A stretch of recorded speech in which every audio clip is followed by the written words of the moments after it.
Magandang umaga po sa inyo mga kamangyan dyan sa Oriental Mindoro.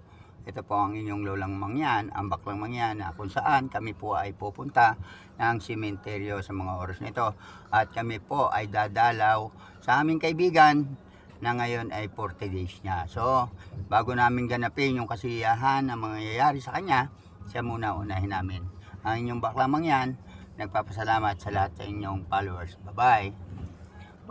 Lahat magkikita-kita na lang tayo doon sa sementeryo at lahat ng yan ay gaganapan ng inyong baklang mangyan. I-vlog ko yan para makita nyo kung paano kayo sumikat at paano ako maging tanyag na isang vlogger.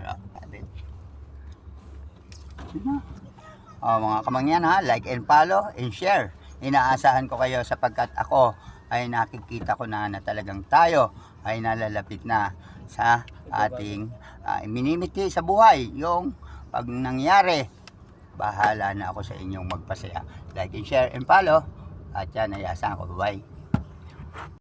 Ayan, nag-uumpisa na po ang lola, ang mangyang bakla sa pagsakay ng kotse. Kasi baka mamaya meron na akong kotse, ay ako malula kung sakasakali po. Kaya nagpa-practice na ako ngayon. Totoo lang, ngayon ako naka-experience.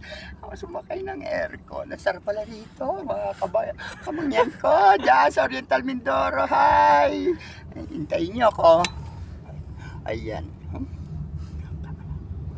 Medyo nalalapit na po tayo kung saan yung libingan ng ating kaibigan. At kami po, itong daan na to, alam ko na malapit-lapit na to, mga isang liko na lang siguro, makakarating na po kami.